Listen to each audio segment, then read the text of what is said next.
Hello friends, आप लोग का स्वागत है रोहित रेलवे टीम 4 क्लास में। इस क्लास में दोस्तों आप लोग को रेलवे के जितने भी प्रीवियस ईयर क्वेश्चन हैं वो कराया जाता है और तो और सेट प्रैक्टिस भी कराया जाता है। ठीक है, तो बस आप लोग को एक कमेंट बॉक्स में एक कमेंट करना है कि आप लोग किस चीज़ का तैयारी करते हैं और किस बुक से आप लोग सेट प्रैक्टिस लगाना चाहते हैं। मैं दोस्तों उस बुक से आप लोग को सेट प्रैक्टिस करवा दूंगा। ठीक है, तो आज की क्लास को स्टार्ट करते हैं। चलिए, तो आज का पहला प्रश्न है दोस्तों कि 1600 ईस्वी में भारत में व्यापार चौकियों की स्थापना के लिए डैश ने ईस्ट इंडिया कंपनी को अधिकार दिया। ठीक है, क्वेश्चन को फिर से पढ़ लेते हैं कि 1600 ईस्वी में भारत में व्यापार चौकियों की स्थापना के लिए डैश ने ईस्ट इंडिया कंपनी को अधिकार दिया। तो इसका सही उत्तर है दोस्तों महारानी एलिजाबेथ प्रथम।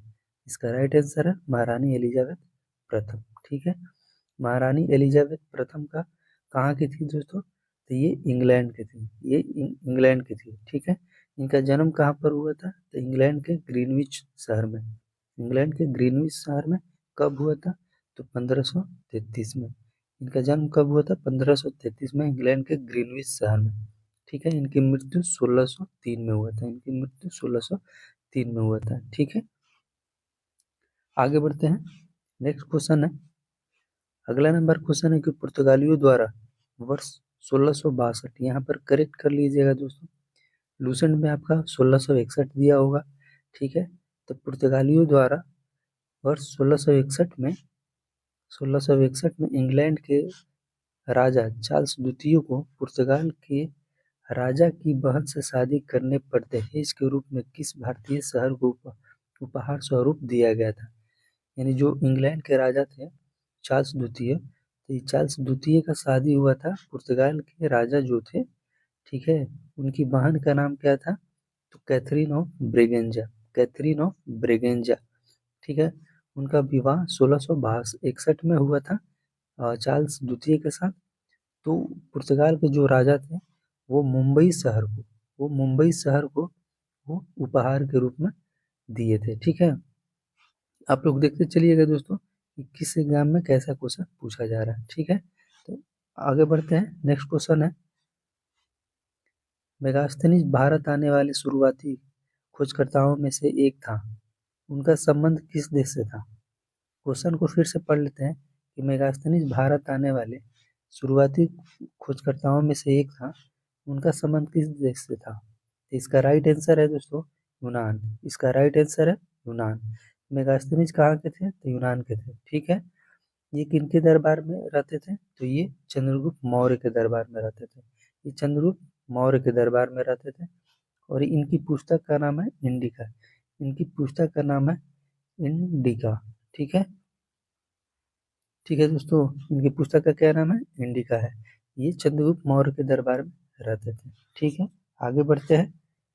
नेक्स्ट क्वेश्चन है, वास्को डी गामा डैश में समुद्र के रास्ते से भारत में पहला कदम रखने वाला प्रथम यूरोपीय था। तो पहला नंबर की वास्को डी गामा कहाँ का था? तो ये पुर्तगाल का था। पुर्तगाल की राजधानी लिस्बन थी। ठीक है, तो ये वास्को डी गामा कहाँ का था? तो पुर्तगाल का था। ये कब आया था भारत समुद्र के माध्यम से? तो ये 1498 में। ठीक है, कभी कभी दे देता है कि भारत की खोज किसने की? तो वास्को डी गामा। कब? तो 1498 में। ठीक है, ये देख लीजिए दोस्तों कि आरआरबी एलपी स्टेज 1 में पूछा गया प्रश्न है। अभी आरआरबी एलपी का रिजल्ट भी नहीं आया है फर्स्ट स्टेज का, अभी सेकंड स्टेज का अभी रिजल्ट आना, मैंने अभी परीक्षा भी होगा दोस्तों। ठीक है, तो आप लोग देखते चलिएगा। नेक्स्ट क्वेश्चन है कि गोवा पर पुर्तगालियों द्वारा किस वर्ष कब्जा कर लिया गया था? ठीक है, तो फिर से क्वेश्चन को पढ़ लेते हैं कि गोवा पर पुर्तगालियों द्वारा किस वर्ष कब्जा कर लिया गया था? तो ये 1510 में। 1510 में पुर्तगालियों ने गोवा पर अधिकार कर लिया था। ठीक है, आगे बढ़ते हैं। नेक्स्ट क्वेश्चन है दोस्तों, ये मछलीपट्टनम यानी मछलीपट्टनम या मुसलीपट्टनम, पहले इसका नाम मछलीपट्टनम था और उसके बाद बदलकर इसका नाम मछलीपट्टनम कर दिया गया। तो भारत के पूर्वी तट पर एक समृद्ध बंदरगाह था जो अपने डैश के काम के लिए प्रसिद्ध था। ठीक है दोस्तों, तो ये मछलीपट्टनम यानी मछलीपट्टनम भारत के पूर्वी तट पर एक समृद्ध बंदरगाह था जो अपने डैश के काम के लिए प्रसिद्ध था। तो ये कलमकारी के लिए मछलीपट्टनम वो स्थान है दोस्तों, सबसे पहले डचों ने अपना पहला व्यापारी कोठी स्थापित किया था। ठीक है, इन्हों माने यहाँ पर डचों ने सबसे पहले यानी 1605 में डचों ने सबसे पहले अपना व्यापारी कोठी बनाया था। ठीक है, मछलीपट्टनम को। ये देख लीजिए, आरआरबी ग्रुप डी में पूछा गया प्रश्न है दोस्तों। नेक्स्ट क्वेश्चन है, अगला नंबर क्वेश्चन है कि डैश डैश शताब्दी से भारत में आधुनिक काल की शुरुआत मानी जाती है। तो किस काल से, किस शताब्दी से? तो ये 18वीं शताब्दी से। ये 18वीं शताब्दी से भारत में आधुनिक काल की शुरुआत मानी जाती है। अ से आधुनिक, अ से 18वीं, अ से आधुनिक, अ से 18वीं आपको याद रखना है। ठीक है, नेक्स्ट क्वेश्चन है दोस्तों, अगला नंबर क्वेश्चन है कि ईस्ट इंडिया कंपनी को 31 दिसंबर डैश को एलिजाबेथ प्रथम द्वारा अंग्रेजी रॉयल चार्टर दिया गया था। ठीक है, क्वेश्चन को फिर से पढ़ लेते हैं कि ईस्ट इंडिया कंपनी को 31 दिसंबर डैश को एलिजाबेथ प्रथम द्वारा अंग्रेजी रॉयल चार्टर दिया गया था। ये कब दिया गया था दोस्तों? ये 1600 ईस्वी में। ये 1600 ईस्वी में। आप लोग जानते हैं कि ईस्ट इंडिया कंपनी की स्थापना 1600 ईस्वी में हुआ था। ठीक है, नेक्स्ट क्वेश्चन है, अगला नंबर क्वेश्चन है कि रानी विक्टोरिया द्वारा भारतीय शासन को नियंत्रित किए जाने की उद्घोषणा कब हुई? तो इसका राइट आंसर है 1858 में। इसका राइट आंसर है 1858 में। नेक्स्ट क्वेश्चन है दोस्तों, भारत में वास्को डी गामा सबसे पहले कहाँ उतरा? भारत में वास्को डी गामा सबसे पहले कहाँ उतरा? तो इसका राइट आंसर है कालीकट। ये कालीकट उतरा। ये कालीकट कहाँ है दोस्तों? तो ये केरल में। कालीकट कहाँ है? केरल में।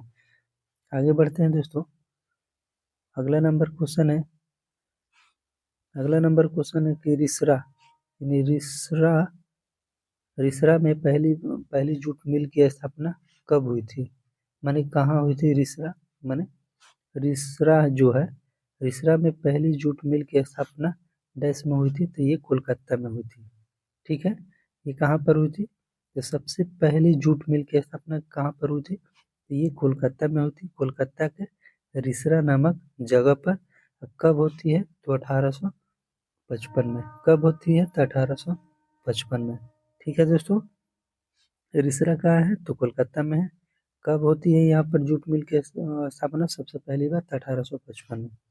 आगे बढ़ते हैं, अगला नंबर क्वेश्चन है कि महारानी एलिजाबेथ प्रथम द्वारा हस्ताक्षरित एक चार्टर के माध्यम से ईस्ट इंडिया कंपनी की गठन डैश में हुआ था। ईस्ट इंडिया कंपनी की गठन 1600 ईस्वी में, आप लोग जानते हैं। ठीक है, आगे बढ़ते हैं, अगला नंबर क्वेश्चन है, फिर से वही क्वेश्चन रिपीट कर गया दोस्तों कि ईस्ट इंडिया कंपनी की स्थापना कब हुई? ये 1600 ईस्वी में। ये 1600 ईस्वी में। ठीक है, आगे बढ़ते हैं, अगला नंबर क्वेश्चन है कि भारत के लिए समुद्री रास्ता किसने खोजा? भारत के लिए समुद्री रास्ता किसने खोजा? तो ये Vasco D gamma.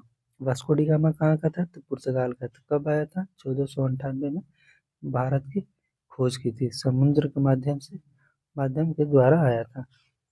Next question है कि हुगली नदी के तट पर अंग्रेजों द्वारा पहली व्यापारी कोठी डैश में स्थापित की गई थी।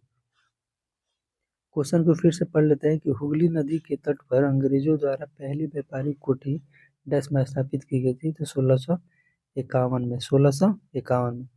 मछलीपट्टनम जो स्थान पर डचों ने सबसे पहले 1605 में किया था। ठीक है, यहाँ पर हुगली नदी के तटों पर अंग्रेजों द्वारा पहली व्यापारी कोठी का स्थापना कब किया गया था? तो 1651 में। 1651 में। ये हुगली नदी का है दोस्तों, तो ये कलकत्ता में, ये पश्चिम बंगाल। आगे बढ़ते हैं, अगला नंबर क्वेश्चन है 1498। ये 98 नहीं दोस्तों, 1400, ये 1998 नहीं, 1498 है दोस्तों। ठीक है, 1498 में वास्को डी गामा कहाँ पहुंचा? तो ये कालीकट पहुंचा। सबसे पहले कालीकट पहुंचा। कालीकट कहाँ है? तो केरल में है।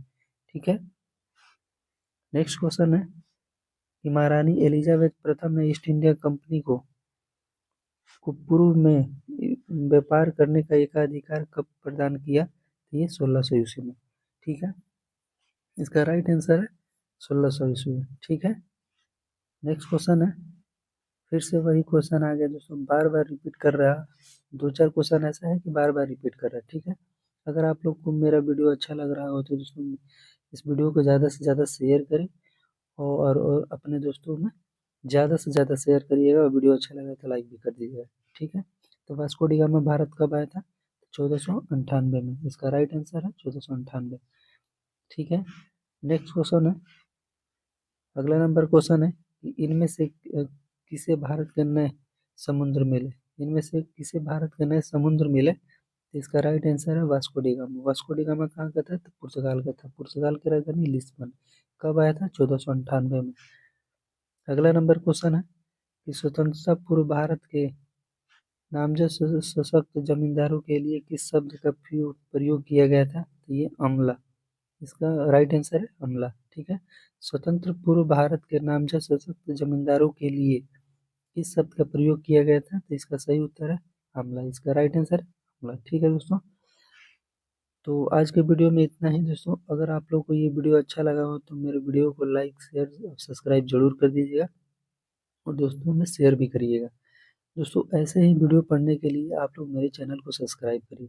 ठीक है, बस आप लोग को एक कमेंट करना है कि आप लोग किस चीज़ का तैयारी करते हैं, मैं उस बुक से आप लोग को तैयारी करा दूंगा। ठीक है, बस आप लोग को एक कमेंट बॉक्स में कमेंट कर दीजिएगा। ठीक है दोस्तों, तो आज की क्लास में इतना ही।